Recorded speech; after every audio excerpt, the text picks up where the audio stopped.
मैं हूं अंकित अवस्थी।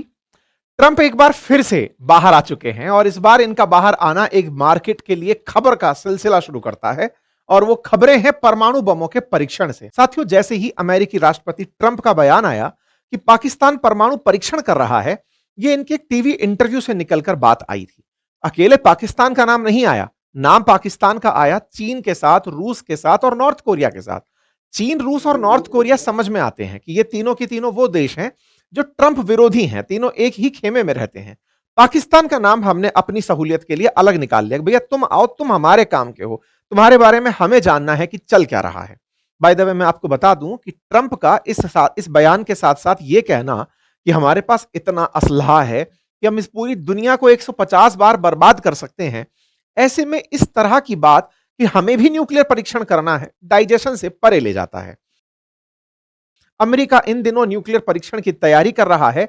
यह बात निकलकर आती है उस दिन जब आज से 4 दिन पहले मैंने आपको एक सेशन में बताया था कि जब चाइना के राष्ट्रपति शी जिनपिंग के साथ ट्रंप की मुलाकात हो रही थी, तो उस मुलाकात से जस्ट पहले ट्रंप ने एक ट्वीट कर दिया था, या कहिए अपने ट्रुथ पर एक मैसेज कर दिया था और कहा था कि हमको भी अब न्यूक्लियर वेपन के परीक्षण करने होंगे। लोगों को यह समझ नहीं आया था। मैंने इसके ऊपर सेशन किया था कि यूएसए और चाइना की जो ट्रेड डील है, उस ट्रेड डील से जस्ट पहले परमाणु धमकी न्यूज के अंदर आ जाती है। तो परमाणु धमकी का न्यूज में निकलकर आना और ट्रेड डील के लिए इन दोनों का बैठना, उस समय तो लोगों को थोड़ा सा अटपटा लगा था कि यार ये हो क्या रहा है। लेकिन थोड़ा समय बीता तो समझ में आया कि इनकी नस को किसी और ने दबाया है। आपको याद होगा ना, ये सेशन जिसमें मैंने आपको ये जानकारी दी थी, मैंने बताया था। तो साथियों, उसी सेशन में मैंने आपको एक जानकारी दी थी कि जिस समय ट्रंप इनकी मुलाकात करने जा रहे थे, उसी समय पर रशिया ने दुनिया में एक नया प्रयोग कर दिया था, जिसके बारे में लोगों ने कभी कल्पना ही नहीं की थी कि ऐसा हो सकता है। रूस ने वो कर दिखाया था। साथियों, रूस ने न्यूक्लियर पावर्ड एक बुरेवेस्टनिक नाम की क्रूज मिसाइल का परीक्षण कर लिया। रूस ने जो बनाई, इससे अमेरिकी राष्ट्रपति का दिमाग हिल गया। अमेरिका ने लास्ट टाइम 1992 में परमाणु परीक्षण किया था। अच्छा, अब ये परमाणु परीक्षण की क्या कहानी है? देखो, परमाणु बम का उपयोग जब हुआ तो आपने एक बार ही हिरोशिमा नागासाकी जापान में हुए हमले के बारे में सुना, लेकिन अमेरिका ने उसके बावजूद भी अपने परमाणु बमों का खूब परीक्षण किया ताकि दुनिया में यह भय बना रहे कि सोच लो कितना भारी होता है परमाणु बम।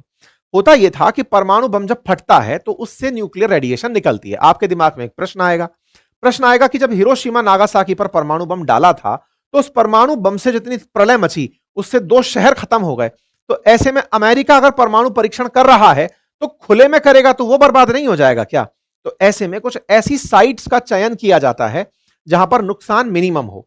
सामान्यतया ऐसा करने के लिए जमीन की बहुत ज्यादा गहराई के अंदर जाकर परमाणु परीक्षण किया जाता है। जैसे इनका जो आखिरी बार 1992 में परमाणु परीक्षण था, वो जमीन की 2300 फीट, लगभग 700 मीटर, 1.25 किलोमीटर की गहराई में जाकर किया गया परीक्षण था, जिसे डिवाइडर के नाम से जाना गया था। ये परीक्षण किए जाते हैं जमीन में, लेकिन जमीन इतना तेज हिलती है कि जमीन के ऊपर ही सुनामी सी आ जाती है, मतलब लहर चलने लगती है, जमीन ऊपर नीचे होने लगती है, गड्ढे बन जाते हैं, रेडिएशंस निकलने लगती है। तो उन रास्तों को बंद करने का प्रयास किया जाता है। इन लोगों ने ऐसे परीक्षण जब किए थे तो दुनिया के अंदर एक होड़ छिड़ी हुई थी कि अमेरिका तो परीक्षण किया जा रहा है, हम क्यों नहीं करेंगे। तो ऐसे में अमेरिका को यह समझ में आ गया कि अगर मुझे वो बने रहना है, इसका लीडर बने रहना है, तो दुनिया को रोकना पड़ेगा कि वो परीक्षण ना करे। चूंकि ये आखिरी बार 1992 में किए थे, उस समय तक जो न्यूक्लियर कैपेबल कंट्रीज थे वो सारे वीटो पावर रखते थे।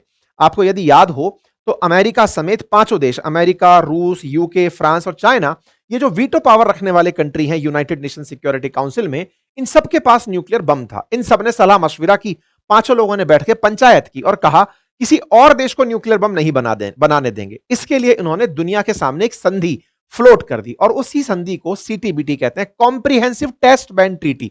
अर्थात इसका मतलब होगा कि अगर आपने इस पर साइन कर दिया तो आप खुद से कभी परमाणु बम का परीक्षण नहीं करेंगे, और अगर आप परमाणु बम का परीक्षण नहीं करेंगे तो पूरी दुनिया में कभी परमाणु बम के बारे में और कहीं से खबरें नहीं आएंगी। भारत के सामने यह प्रस्ताव लाया गया, 1996 की बात है, कि लीजिए सर, आप सीटीबीटी पर साइन करिए। भारत ने कहा अगर आप चाहते हैं कि इस पर हम साइन करें तो सबसे पहले आप लोग साइन करके यह कहिए कि हम अपने न्यूक्लियर बम खत्म कर रहे हैं। क्योंकि भारत पहले स्माइलिंग बुद्धा के नाम से इंदिरा गांधी जी के समय पर परमाणु परीक्षण कर चुका था, तो हमने कहा हम इस पर साइन नहीं करेंगे। दुनिया के उन सारे देशों ने तो कर दिए जिन्हें भविष्य में न्यूक्लियर बम बनाना नहीं था या फिर आता नहीं था, लेकिन भारत ने जैसे ही इनकार किया तो हमारा बेटा पाकिस्तान भी तैयार हो गया कि हम भी नहीं करेंगे साइन। उधर से नॉर्थ कोरिया बोला हम भी नहीं करेंगे, इजराइल बोला, साउथ सुडान बोला हम भी नहीं करेंगे। भारत ने एक लहर फैला दी कि जब तक 5 पावरफुल कंट्री खुद से ये ना कह दें कि हम परमाणु बम नहीं चलाएंगे, हम भी साइन नहीं करेंगे। भारत ने ऐसा कहकर सीटीबीटी को अटका दिया। तो कहते हैं कि टेस्ट बैन कराने के लिए इन 5 देशों ने जो प्रेशर क्रिएट किया था वो भारत की वजह से डिफ्यूज हो गया था। 1998 में अटल जी के कार्यकाल के दौरान जो भारत ने परमाणु परीक्षण किया वो असल में सीटीबीटी को ही डिफ्यूज करने के लिए था कि बेटा तुम्हारा अब काम नहीं हुआ, डिफ्यूज हो गए तुम लोग, काम नहीं चलेगा। भारत ने परमाणु परीक्षण किया था। आप पूछेंगे भारत ने परमाणु परीक्षण अगर किया था तो क्या उसके बाद भी हिरोशिमा नागासाकी जैसी दिक्कतें आई थी क्या? नहीं, भारत ने भी बहुत गहराई में जाकर के परमाणु परीक्षण किया था और उसके बाद उस परमाणु साइट पर गहरे गड्ढे बन गए थे।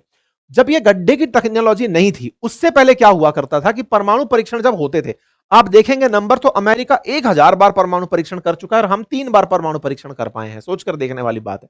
अमेरिका ने जो परमाणु परीक्षण किए थे ना, उस समय के परमाणु परीक्षणों में अमेरिका नंबर 1 था, रशिया 715 के साथ नंबर 2 पर था। इन लोगों ने खूब परीक्षण किए दुनिया को बताने के लिए। पाकिस्तान के पास भी परमाणु बम है, ये अमेरिका उस समय भी जानता था और पाकिस्तान से जिस समय ये कंफर्म कर रहा होगा कि हां भाई तुम परमाणु परीक्षण कर रहे हो या नहीं, तो ये अमेरिका से भी सच तो नहीं बोला होगा। आपको याद है कि भारत में जब वो हुआ था, पहलगाम जब हमला हुआ था, तब भारत ने पाकिस्तान के ऊपर ऑपरेशन सिंदूर अप्लाई किया था कि लो जी साहब हम आपको यहां से आगे मजा चखाते हैं कि तुमने हमारे यहां पर आतंकी हमला कैसा किया। लेकिन कुछ रिपोर्ट्स का यह भी कहना है कि भारत ने ऑपरेशन सिंदूर की एक टाइमिंग जो तय की थी वो असल मायने में पाकिस्तान को परमाणु परीक्षण से रोकने के लिए की गई थी। यह भी बड़ी इंटरेस्टिंग कहानी है। देखो क्या हुआ, आप सभी को यह तो मालूम है कि भारत में अप्रैल के अंदर पहलगाम में आतंकी हमला होता है। 22 अप्रैल के दिन भारत उसका बदला लेने के लिए मई का महीना चुनता है। मई का महीना चुनता है और हमारे द्वारा पाकिस्तान के अंदर जहां जहां आतंकी ठिकाने हैं वहां हमले किए जाते हैं। लेकिन उन्हीं दिनों एक न्यूज निकल कर आती है और वो न्यूज क्या थी कि अर्थक्वेक आ रहे हैं, अर्थक्वेक आ रहे हैं। 26 अप्रैल के दिन अर्थक्वेक की बात निकल कर आई। अखबार में खबर कुछ इस तरह से छिपी कि कहीं पाकिस्तान ने न्यूक्लियर परीक्षण तो नहीं कर लिया है। ये सारी की सारी जो तस्वीरें हैं न्यूक्लियर परीक्षण से जुड़ी हुई, अर्थक्वेक से जुड़ी हुई, इनकी कहानी समझिए। देखो दुनिया में जब न्यूक्लियर परीक्षण होता था पहले, तो यह माना जाता था कि अगर बम फोड़ने के बाद मशरूम रॉक बन गई, मशरूम रॉक का मतलब क्या होता है कि मतलब मशरूम की तरह क्लाउड बन गया, मतलब यहां पर ये ऐसा और इस तरह से इसके ऊपर चीज बन करके आ गई, तो समझो कि न्यूक्लियर बम है। सामान्यतः क्या होता है, और जो टीएनटी आधारित जो बम होते हैं वो सब जमीन के आसपास ज्यादा फैलते हैं, मतलब आसपास के क्षेत्रों में ब्लास्ट ज्यादा होता है, बड़ा ब्लास्ट होता है। लेकिन न्यूक्लियर बम के बारे में कहा जाता है कि जहां फटता है वहां इतना असर नहीं करता, उसके बाद क्लाउड बड़ा बनाता है।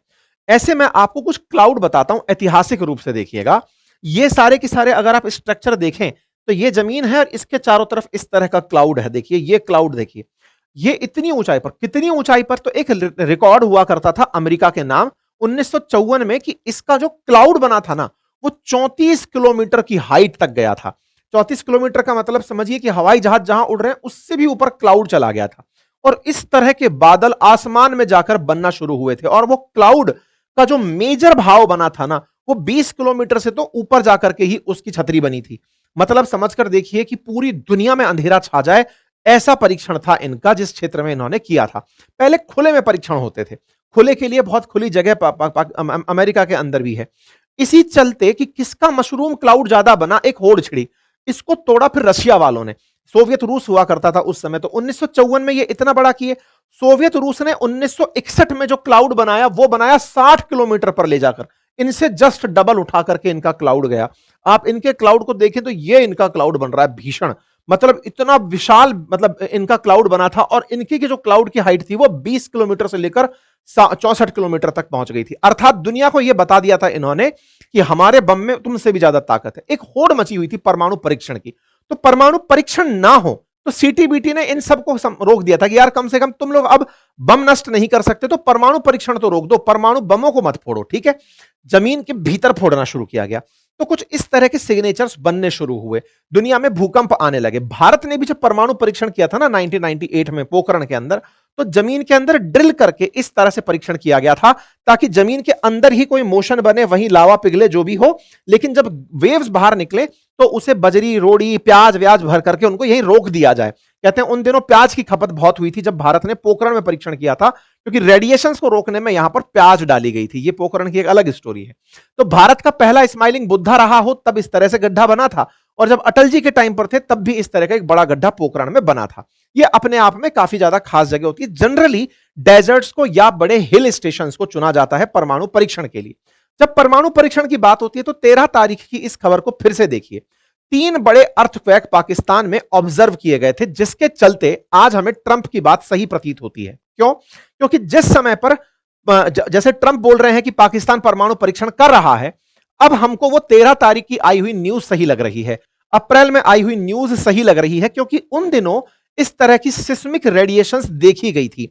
आप 10 मई उठाकर देखें, 12 मई उठाकर देखें और 30 अप्रैल उठाकर देखें तो पाकिस्तान के अंदर हिल एरियाज में कुछ इस तरह के अर्थक्वेक ऑब्जर्व किए गए थे। उस समय पर पाकिस्तान की मीडिया में भी चल रहा था कि यहां पर अर्थक्वेक आए हैं जो रिएक्टर स्केल पर 3.5 से 4 के स्केल के हैं। पाकिस्तान में बैठे हुए इस आदमी ने उन दिनों परमाणु परीक्षण किए थे। इस बात से कहानी और तारीख का एक संयोग बनता है। अगर आप ऑब्जर्व करें तो 10 तारीख के आसपास, जिस समय भारत ऑपरेशन सिंदूर चला रहा था, उस समय इनके परमाणु परीक्षण चल रहे थे। अर्थात कहीं यह तो नहीं कि ऑपरेशन सिंदूर में आतंकी ठिकानों को नष्ट करने के अलावा पाकिस्तान को परमाणु परीक्षण से रोकना भी भारत का एक बड़ा उद्देश्य हो, जिसके चलते जब नूर खान को हमने टारगेट किया तो पाकिस्तान और अमेरिका एक होकर खड़े हो गए थे। अर्थात इनके द्वारा भी टेस्टिंग चल रही है। चाइना, रूस और पाकिस्तान या नॉर्थ कोरिया, दुनिया के तमाम वो देश अब जो पब्लिक में नहीं बताना चाहते कि हम टेस्टिंग कर रहे हैं, वो जमीन में गहरे गड्ढे खोदते हैं पहाड़ी इलाकों में और वहां जाकर के बम को फोड़ते हैं, ताकि उसके असर को रिएक्टर के स्केल पर दिखा करके कि नहीं सर, केवल भूकंप आया था और इस पर तो हिमालयी क्षेत्रों में आता रहता है, आप कोई प्रतिक्रिया ना दे सकें। ये चर्चाएं हमने उस दौर में भी की थी जब अभिनंदन को पाकिस्तान ने रख लिया था। हमारे अभिनंदन जब पाकिस्तान में गिरे थे तो भारत ने इनकी तरफ मिसाइलें तान दी थी।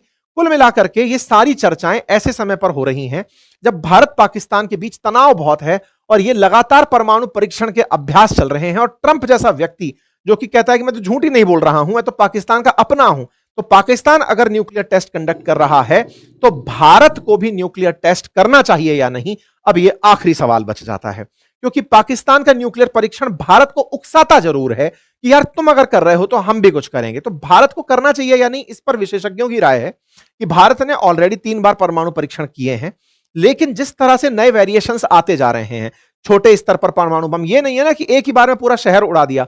छोटे छोटे परमाणु बम हो, सूतली बम जैसे परमाणु बम हो कि लीजिए फेंक दिया, कराची गायब हो गया, पूरा पाकिस्तान नहीं, चलो बॉर्डर एरिया गायब कर दिया। इस तरह से पाकिस्तान को छोटे छोटे जगह पर बम मारा गया, तो वो सब टेस्टिंग तो करनी पड़ेगी ना।